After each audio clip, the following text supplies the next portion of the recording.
Здравейте, скъпи приятели, съмишленици, власи родари! В навечерието сме на светли християнски празници. Бъдни вечер, Рождество Христово. Искам да пожелая на всички от сърце здраве, щастие, просперитет.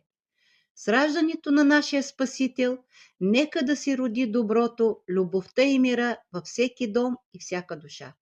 Да дадем ход на разбирателството, мира и уважението между нас хората, независимо от етност, език и религия.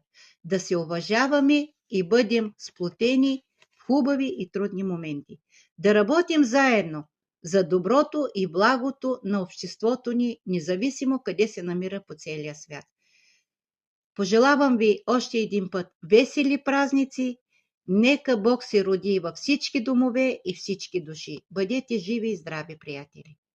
Уважаеми власти родари, като заместник-председател на Сдружение на гласът на властите родари, искам да пожелая на всеки един весело посрещане на Коледа със здраве и късмет през новата година и много щастие.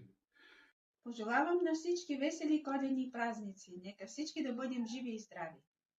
Бъдете здрави, бъдете силни, щастливи, усмихнати и борете се за вашите мечти до края.